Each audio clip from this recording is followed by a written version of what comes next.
Live from the Export Beer Garden studio, this is the agenda for Monday the 29th of April. The Agenda, an alternative commentary collective podcast. Good morning, Lane, and welcome back out of holiday hell. Yeah, survived. Did it. I didn't hit anyone. No one hit me. My domestic violence record remains blank. I survived another one. That's how I judge my school holidays. Yeah, no incidents. No incidents, no. And you got away with it. We share an office with the Hits, and Jono and Ben this morning were doing ring in and celebrate that the holidays are over. I thought of you when they were doing that because a parent rung in, said, "Oh, thank God the holidays are over," and then a kid just started screaming from the back seat. They're like, "Oh, sorry, this is the last one we're dropping off for today." I just got one more to snuff out. Reminds me of that Arj Barker story last week. Did you see that one where he kicked a breastfeeding mother out of a comedy gig, and she was doing the media rounds saying, "Oh yeah, I was so disappointed. I wanted a day out. I shouldn't be discriminated against because I was breastfeeding." And in the middle of the interview that she was doing with a breakfast TV show, they asked her to remove the baby because it was interrupting the interview. I was like, you guys having a laugh here? That's pretty good. It was like, hey, maybe the baby just needs to pop off to dad for a second. It's like, oh, that was on the project, wasn't it? Australia. Yeah. But saying that, Arj Barker is a massive fuckwit. I'm sure he is, but so is anyone that takes a newborn baby to a live performance. Yeah. You know? Yeah, it's he's notorious. When he comes to New Zealand, he does the media rounds, and it's the funniest thing to ever see because the man Jerry don't like him. Yeah, he just doesn't say anything. I was Right. like, we're doing you a favour here, mate. I reckon it's one of those ones where he doesn't want to do it. The person interviewing him doesn't want to do it, but the PR company's trying to justify the invoice they're about to send. Yeah, it's true. And so they've sent a guy around. We had this with the worst interview I've ever done on radio was with I think his name is Josh Emmett. He's a chef. Oh, the chef. Yeah. He's normally a nice guy. No, he's a nice guy. This had nothing to do with him. Oh. No. This is one of these PR situations where last minute he must have been doing an interview on another radio station. They said, "Do you want to interview Josh Emmett? He's got a yogurt for skin cancer." And so me and Maddie were doing drive at the time. We're like, okay. And so he comes in. We got no other information other than Josh Emmett. He's got a yogurt for skin cancer. I had no idea who he was. I don't watch any of those shows, or I don't know too many chefs. He comes in, and so we're interviewing him. We're like, do you put the yogurt on your skin, or like? Do you eat it? And he's like, well, no, you eat it. And we're like, so do you have skin cancer? He's like, no. We're like, do you know anyone who's been affected by it? He's like, no. No, his dad died of skin cancer. Oh, did he? Yeah. He didn't say that. Oh. He just said, no, I've just made the yogurt. And we're like, all right, well, thanks, Josh Emmett, for coming. Oh, I'm glad he didn't make you feel stink. Nah, he didn't. Because he could have done that. He could have dropped the big. Oh, my dad recently passed away. I think he cottoned on to what was happening before. But we didn't. Oh, okay. He was like, these guys have no idea who I am. I've just been wheeled in here. They haven't been briefed, but it was just like, oh, God. And then the text line lit up. You guys are fucking idiots. This guy's blah, blah, blah. How did you not know who he is? Look, sorry.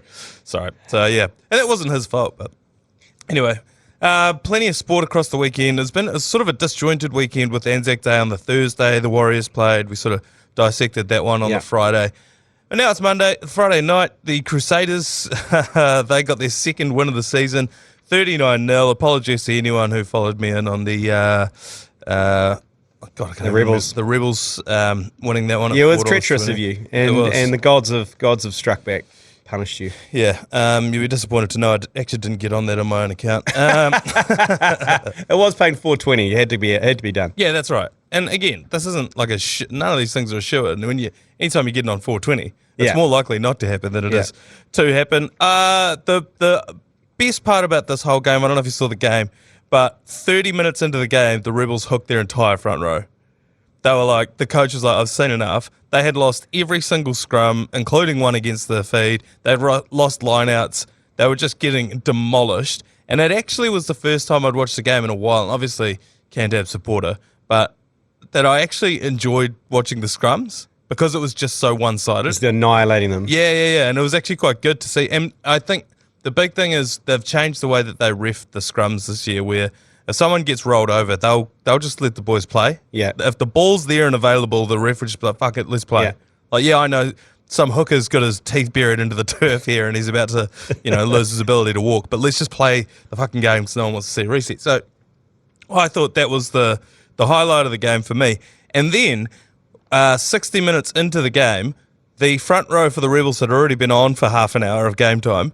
And who pops up but Joe Moody and Owen Franks on the bench. And you could see old Tongan Thor look over to the bench, and these two dudes are locked horns warming up on the sidelines. Like, oh, for shit's sake.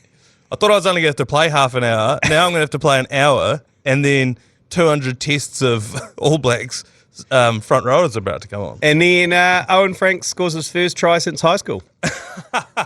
Yeah, he did. It was. I love that. I love it when props out of nowhere score a try and just are so stoked. And every press conference, every interview is about that one try. Yeah. It was good. It was like an incredible day to be Owen Franks, where you sit on the bench for an hour, you come on within, I think it was like 34 seconds from him coming on, he scored. He went into the human centipede, denied the hooker, came snuffle it to the back, was never going to give it to the hooker. No. And just flopped over for a human centipede. Yeah, so I enjoyed that one. It was quite a good weekend of Super Rugby. I actually quite enjoyed it. The Hurricanes lost their first match. That's not why I enjoyed it, but they did lose their first match to the Brumbies, who I said were a little bit of a bogey team. I think because the Blues humped them the week before, everyone thought this is a done deal. And also, I didn't know that the Hurricanes haven't won in Canberra since 2017. So it's a bogey location for them. Every time they play away in Canberra, I don't know. They've just seemed to, like, that's why the headline was they couldn't break the jinx. The hoodoo. The hoodoo. Yeah, their hooker got knocked out as well, which means with a 6-day turnaround, because of the concussion stand down, he won't be playing. Dane Coles. Well, they lost a Safawa Moore before the season even started. I think they had like a Hawke's Bay hooker in there as well. They asked Dane Coles last week, and he said no. Oh, I know. He said I think he's got a knee niggle out of the back. He's been playing in Japan, so he's not sitting at the pub smashing pints. He's been playing, so he's probably relatively fit. Yeah. So I think they'll probably give him another call. Oh yeah. Hey, you know how we asked you that? We really need you. Yeah. He's like, I think we need some. We need to talk numbers a little bit here now. The bigger the number, the better my knee gets. Yeah. Where's a good place to find a hooker in Wellington? You've lived there for a while. It used to be 1 Street. Was it the Marion Street? Was that the one? No. Courtney Place. Yeah. Oh, now, yeah. Dream Girls. The Blues, they won on the buzzer against the Reds. The Reds actually looked quite good, didn't they? I thought that they've got that young winger whose name I don't know. Oh, man, he carved up. Yeah. Holy shit, he carved up Mark Talia and scored that epic try. And he leapt over. A couple of players fell over and he galloped over the top of them. Hurdled them. Only a wee fella. Yeah. So, and then, but also Sam Knock, scoring the match winner on the buzzer. Sam Knock scored a buzzer beater in the Police Bowl, Blues v Reds. And I just think that the Aussies, I know I've said this before, but that we've been calling for the Aussies to be better, and now they are, and it's terrifying. And they could beat any of us. Last week there were a couple of hidings against the Australian teams, and we all sort of thought, they've sort of regressed again. They're blowing their load. Yeah, and then all of a sudden this week again they look quite good. So the parity we all thought that would have been good for Super Rugby, in my mind, is actually, I don't know. It's good though. It's good because usually, I think if the Crusaders were top of the table, I'd have a different opinion. This is normally how it rolls. Is usually the Brumbies are in the top 4, top 6, whatever, and then it's Kiwi teams, and then all the Aussie teams are fighting out the bottom. But the fact is, you've got the Rebels, you've got the Waratahs, and the Reds, all in amongst the conversation of the playoffs. Yeah, the Western Force actually beat the reigning champions the other week as well. Yeah, there you go. So, we said that a lot of things had to go right for the Crusaders to get themselves off the bottom of the tin. That was one of them. The Landers got a win in what can only be described as a poo-slinger against the Force. How good was it? It took me back to kind of late 80s, rugby, 6-7. 6-7, and there's no excuses. It was being played under a roof in Dunedin. You can't say, she was a bit wet. She was a bit wet. The ball was slippery. It was like 6-7. That's the score. Real turgid. Shit, it was turgid. There's a definition of turgid, isn't it? 6 versus 7. Yeah. I mean, that's a staunch Rugby World Cup grand final scoreline. They'll take the W though, the Landers. Oh, 100%. I just don't know what to read into those two teams doing that. There'll be some Islanders faithful, probably Tony Lyle, who will be doing the math saying, Western Force beat Crusaders, we beat the Force, therefore we're going to beat the Crusaders. I don't know if that's how that's going to work. Good to see the zoo though. Yes. Because it was reorientation. I love universities these days. Just an excuse to like just pour more piss down their throats. They have orientation at the start of the year. Yeah. And then they have a break. Yeah. They're only at university for and then they have a break. Oh, I know. I went there over for Easter, 3 years. and then they come back and go, do you know what? Just in case you've forgotten when you went home and got your clothes washed and, you know, get all your jabs and the diseases out of you, we're going to have a reorientation and we're going to call it Rio. Rio week was always start of second semester when I was down there. Yeah. I think that's the second semester. Jesus, when do they finish? I know. We have a neighbour who he was off to Canterbury and he was back home. I said, what are you doing back home? He goes, it's the end of the semester. I was like, you're only gone for 4 weeks. Yeah. He goes, yeah. I was like, what? Anyway. Shout out to them. Yeah. Rio week was when we tried to beat our record for everyone in our flat tried to finish a crate in one day. We basically did crate day until someone finished their crate, and none of us could. It took us 11 days before everyone in our flat. And that's 11 days of trying every day. And that was in O week, and then we tried it again in Rio week, and then day 3 or 4. We woke up, there's a blood smear down the hallway, there was a turd on the floor of the bathroom, and we were like, hey, bin it. But the long and short of it was we got through enough crates and for whatever reason weren't returning them, so we were able to build our furniture out of all of the crates that we had accumulated. What happens at the end of the year? Do you have diso week? Disorientation? You like disorientate yourself before you head home? Depends. So like courses like PE where they all do the same papers and like med and law and things like that, they have things because they all finish at the same time. But most people finish, it's like staggered. A trickle. Yeah. And it's like if your mate's finished but you've got an exam tomorrow but he wants to piss up, it's just a little bit of a little bit confusing. I did hear of places who or flats that would have a ceremonial burn off where they were all going home and they obviously couldn't take whatever medicinal things they had left with them at their flat, so they would just come and have like a burn off, like a crop, and then allegedly fail the drug tests at the Pariora Freezing Works a couple of weeks later. But those are rumours. Those are rumours that I've heard. Can't read too far into it. Tony Finau, back to the footy. He killed like 3 dudes. Summer Penny Finau. He's been doing it for a few weeks now. He has got iron shoulders. He is the new Jerome Kano. Yeah. He absolutely murdered that first 5. I know. The little ginger guy. It was a fraction late, but he'd already committed. No, it was bang on. I mean, he got the pass away still, but oh my God. And you could see him try and get up too. He was just like, what the fuck was that? Like, and there's people claiming that it was dirty and a fair bit. It's like, nah, you just got hit. Yeah. That's why we love watching rugby is for things like that. And obviously he's got about 40 kilos on that first 5. But also what that does to a backline is just puts the fear of God into them. Who knows what's going to happen next time this guy comes shooting out of the line. I don't want it to be me. Yeah, that's a thing now. And he's got this reputation, Summer Penny Finau. People are going to be like, I'm not running it straight at that guy. Yeah. So that's good signs for the Chiefs as well. So all in all, I quite enjoyed that weekend of Super Rugby. The ACC Sportsbook, which is a new podcast out on Fridays on this feed. You probably would have seen it already if you're listening to this. But we put together a three-way bet every Friday. So that's the second Friday that we've done it now, and it missed 2 of the 3, Samasoni Tokiaho and Pounding, which was a horse that Carl Tyler from the TAB tipped out. Those didn't come in. Nico Hines to score 10 plus points, that one did come in. You'll notice that I didn't bring this up last Monday because my league didn't come in. But you brought it up. But now that my league came in, I've brought it up. Yeah. And the loser has to caddy for the other 2, don't they, in a round of golf? That's right. And as it stands so far right now, the TAB is 1, Manaia 1, Lane 0. So follow along this Friday. It's actually quite handy having Carl Tiley on the line because we've got a new segment called Get Your Pens Out or Grab a Pen, and he just tips out anything that he's heard around the office at the TAB.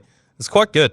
It's something that happens every time we just grab a pen, scramble to write it all down.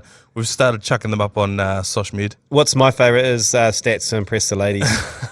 That's my favourite segment. Yeah, and it is good because we're big vibe punters, so it's good to have some actual numbers behind things. All right, time for a quick break, and we're going to be back to talk a little NRL 360. Yes.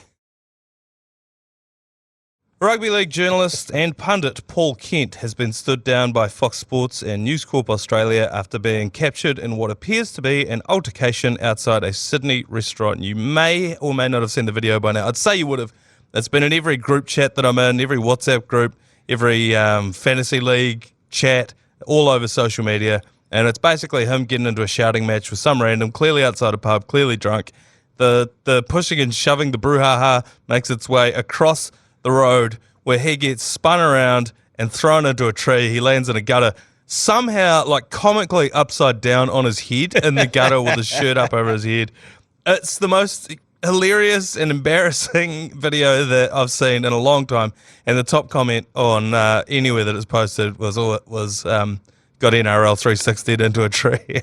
If you can't remember, this is a guy who was suspended last year for allegations of domestic assault. Yeah. It's downgraded to common assault and choking someone without their consent. Yeah, I saw that, choking without consent. So they've obviously had to introduce that because choking's become such a thing. Anyway.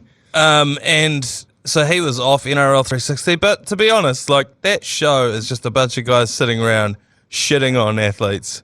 And maybe you could say that we do the same thing here, but we tend not to shit on our own athletes. Nah. Shit on ourselves more. Yeah, and everyone likes to pile on as well. He's been stood down immediately, pending an investigation. Did you see the video? I haven't seen the video yet, but I'm looking forward to seeing that. Especially after your description of getting 360'd into a tree and upside down. It's like, honestly, the way I describe it, it honestly looks like a Simpsons fight. And me describing it to you when you haven't seen it, you're probably envisaging something quite bizarre. When you watch it, it's probably going to hit exactly what you're imagining. It is one of the most ridiculous things ever. And I think people were very excited to see this. And it would have been so easy to bait the guy into a scrap at the moment because he's just, someone was probably just at the other side of the pub doing this, going the choking thing across his neck, like the Big Show did to the Eden Park crowd. Or you did look at him and go, "Hey, mate." Yeah. And he just would have teed off. Yeah. So But, I mean, good on the Aussie media, like they are at the cutting edge, at the forefront of innovation and taking the heat off the players because these guys are doing more damage off the field than the players are currently. Whitewash investigations are doing a great job with the actual athletes, and the media are stepping up and taking on the mantle of being the shit kickers outside of the game. Yeah, one of my favourite videos is somebody took a clip of Paul Kent on NRL 360 reacting to an off-field incident, but then dubbed the video of him getting tossed into the tree over the top of it. The memes to have come out of this are just absolutely outstanding. It's sort of open season on the bloke at the moment because of everything that he's done the last few years, and then also just the fact that they sit around and shit on players, and it's like, oh. Actually, what it was the game's gone soft. He's ranting about the game's gone soft, and then they've put the video of him getting ragdolled into a tree over the top. So, Paul Kent, go and look that one up. Motor Games Lane, Kiwi Scott McLaughlin had the last laugh with a victory in Alabama after Team Penske were embroiled in an IndyCar cheating scandal. Something to do with they've got like a speed boost button or something? Yeah, you know how the Formula One cars have DRS? They can press the DRS. Duckworth-Lewis system. No, the DRS. Direct review system. There's some sort of. It's like a boost. It's like a power boost where their battery gets up to certain power, and at certain parts of the course they can press the button and it gets some extra power. Like NOS on. Yeah, so in Furious. IndyCar they've got the push to pass. Was the button, but you can only use it at certain times. And Team Penske were just bugging using it all over the place. Right. And the last race they got disqualified. Two of them got disqualified. Will Power got deducted points. So they turned around this time. Will Power. Yeah. Shout out to him. Great name for an IndyCar Did driver. Matt Damon write that? I think he won last year, Will Power. I think he won the IndyCar, but he's Aussie, Will Power. Yeah, right.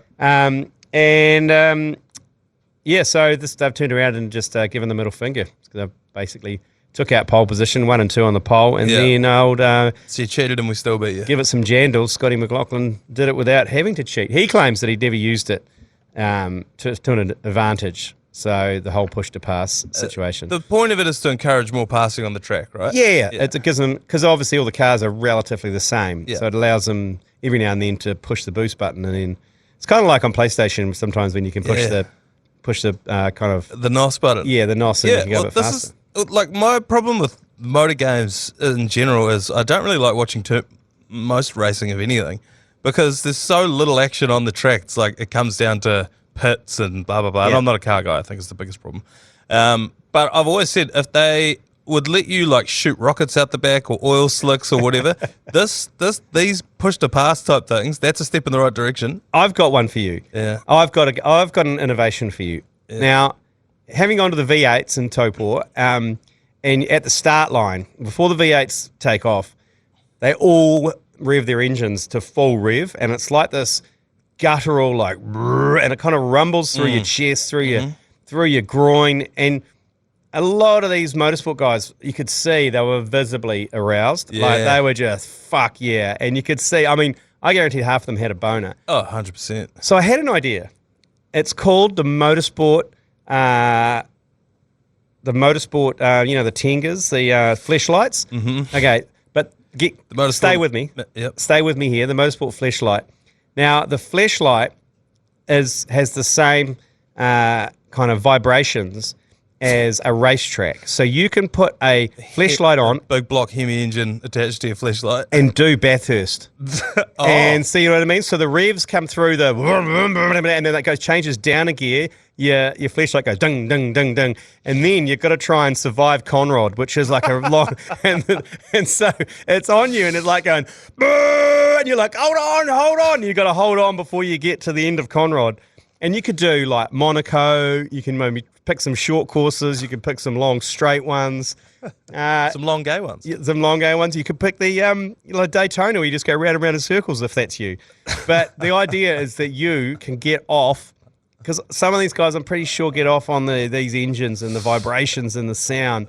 That you could sit in front of a screen and you could race the greatest tracks. You could be at Silverstone.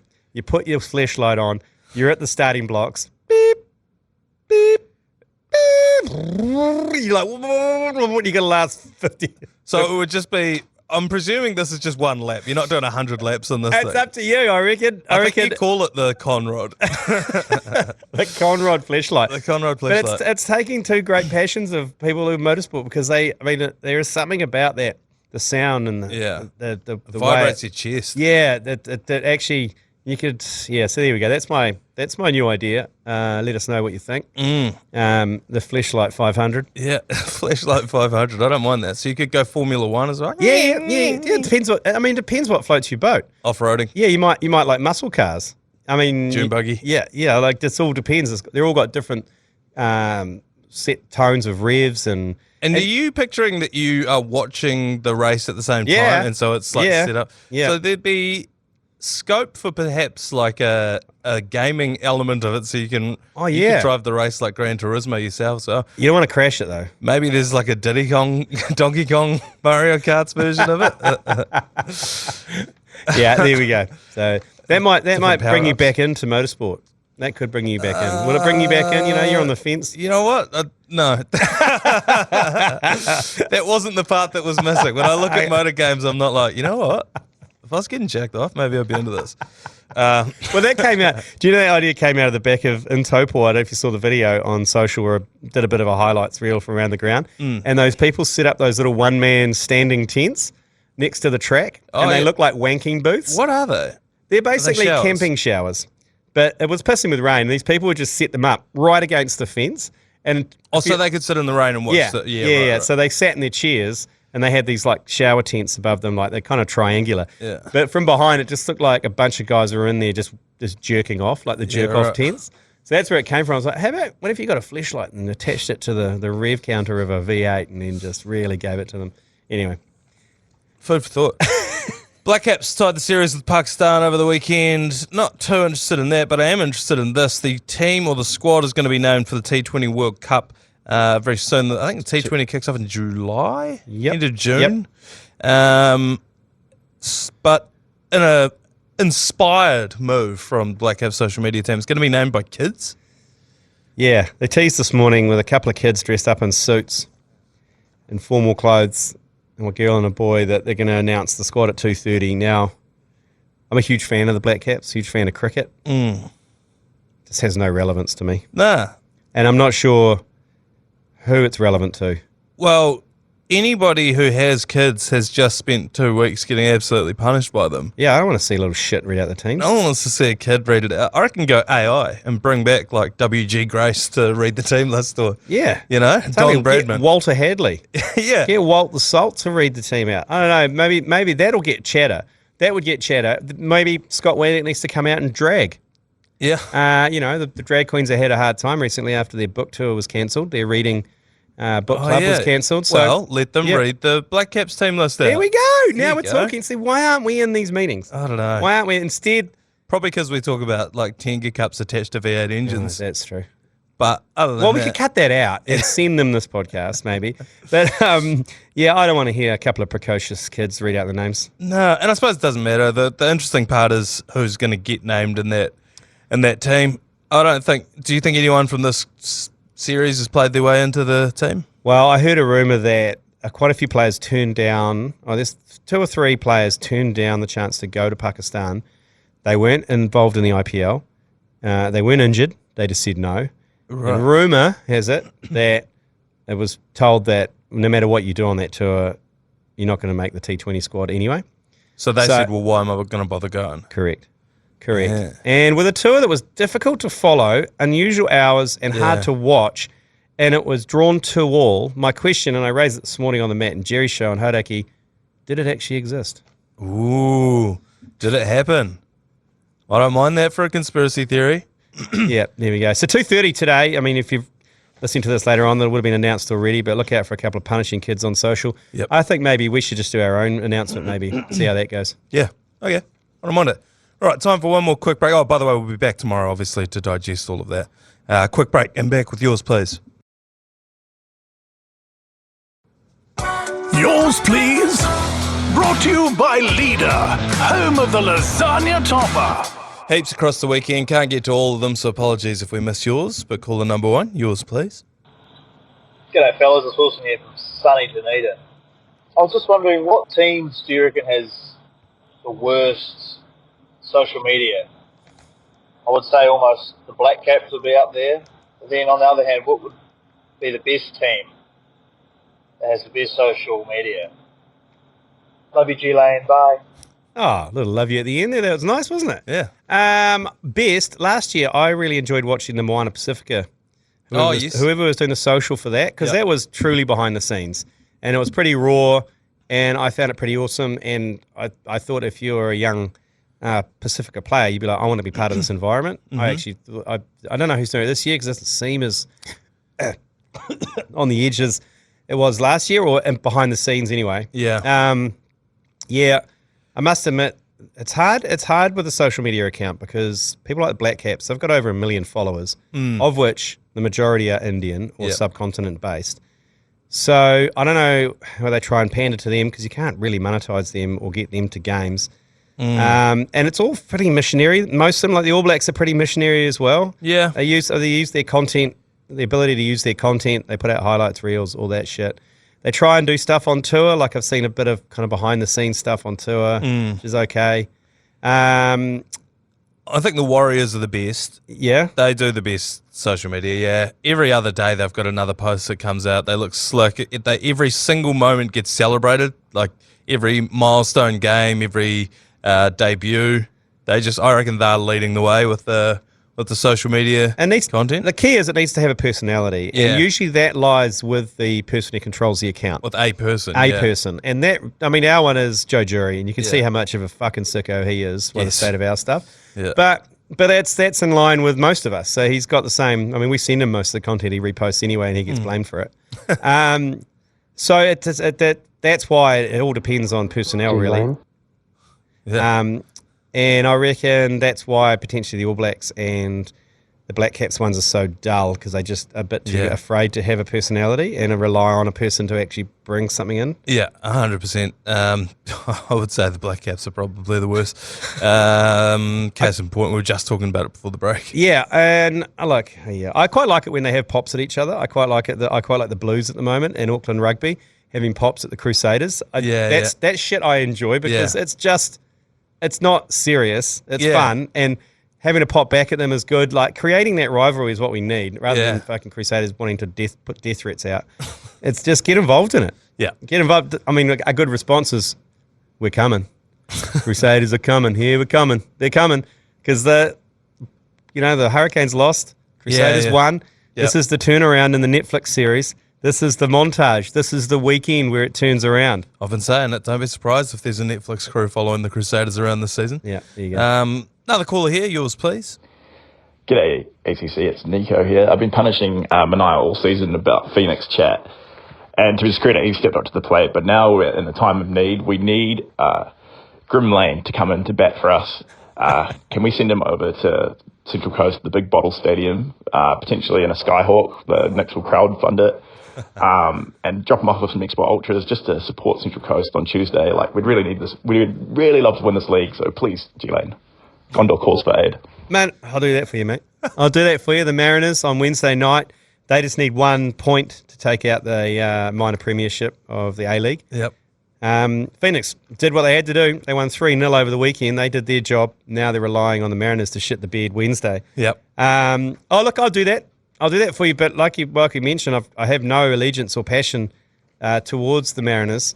Nah, you've always been a big Central Coast Mariners guy. Well, you kind of. On the sly, I've supported them. You've got their logo tattooed on your ass, don't you? Yeah, keep it pretty quiet. Yeah.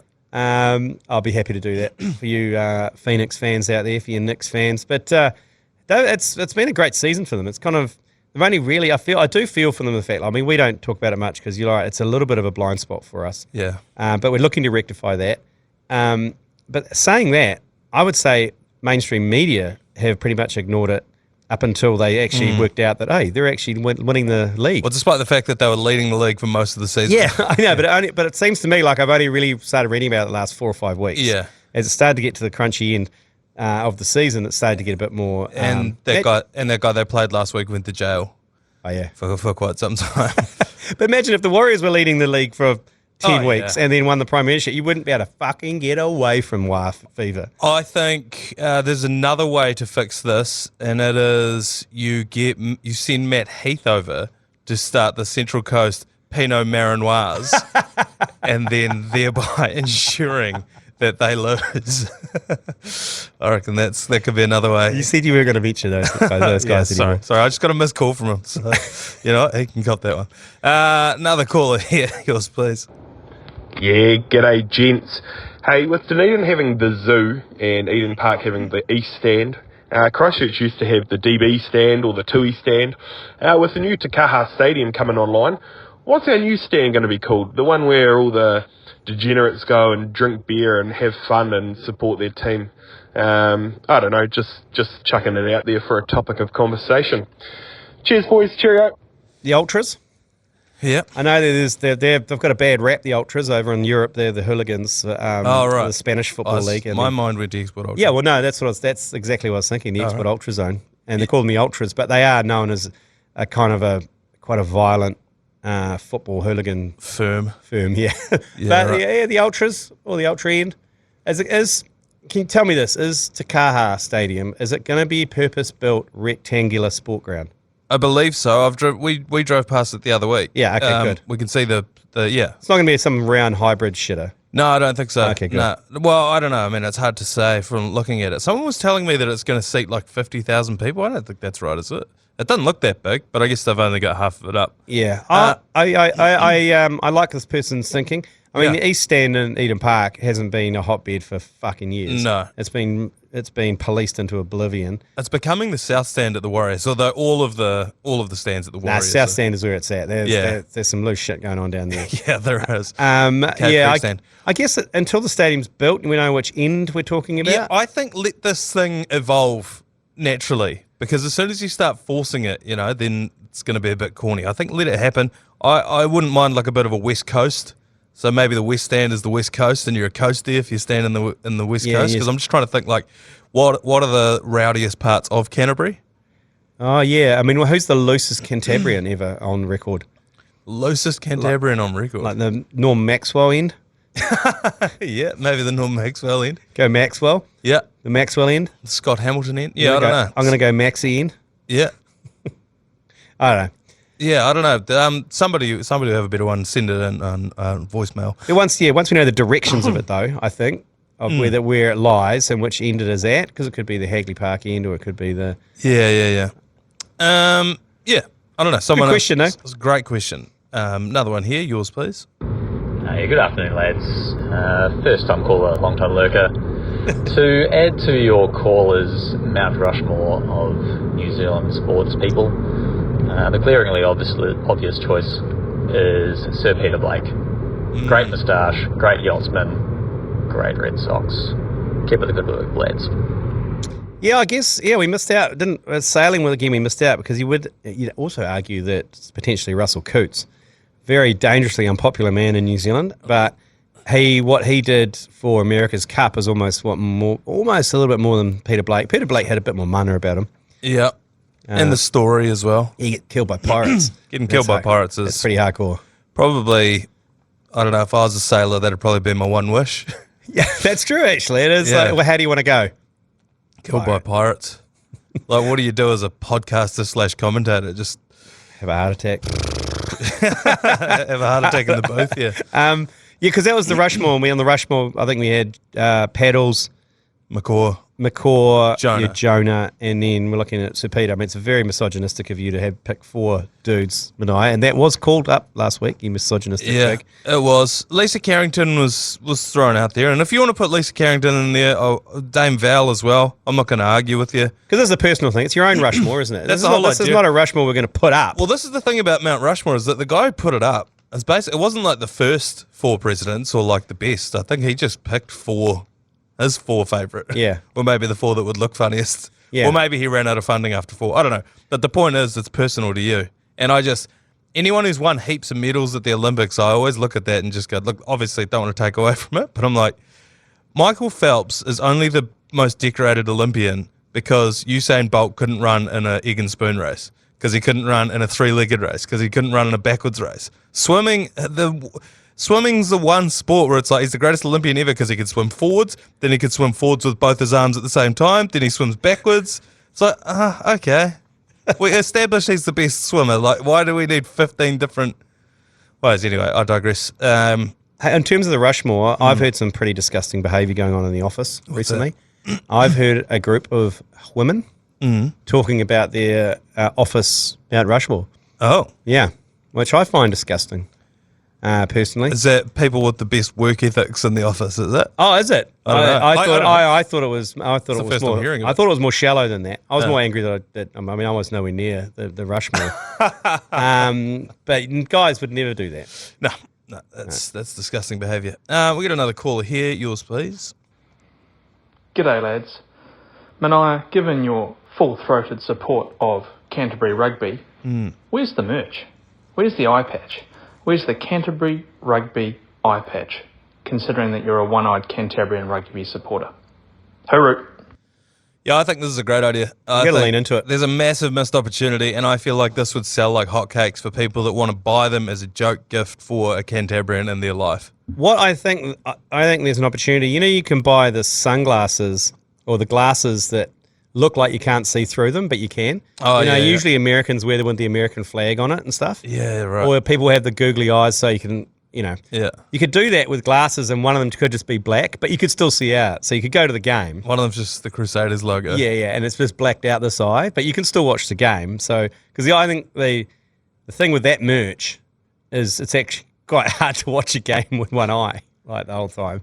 So, well, it is, but also it's quite hard to watch a game with sunglasses on. But I would say... not sunnies, they're clear. Oh, right. They're clear, they're kind of clear. They're like pretend dress-up glasses. Nah, you put the eye patch on, you take your selfie, you wear it to the game, but then when the game actually starts, you sort of just shuffle it up your forehead a little bit. Just put it into the middle. Probably be the guy. I reckon that's a winner. I think we need to make the Canterbury one-eyed... Well, should we just do it ourselves then? Yeah. Okay. Let's do it. Let's make it happen. Let's see how it goes. Buy it for the Crusader, the one-eyed Cantab in your life. And then we'll bring out the three-eyed Highlanders one. We got another caller here. Yours, please. No, that's all of them. All right. Thank you very much for sending those in. I love the yours, please. They get better and better as we go. Keep sending them through. Maybe start rewarding some yours, pleases. I don't know how we can get in touch with them, but we can. Well, if we can get an eye patch printed up, we'll start dishing them out for anyone who sends them through. Thank you very much for listening today. We'll be back tomorrow to break down the World Cup T20 Black Caps squad. We'll see you then. You've been listening to the ACC's Agenda podcast. For more episodes, subscribe on iHeartRadio or wherever you get your podcasts.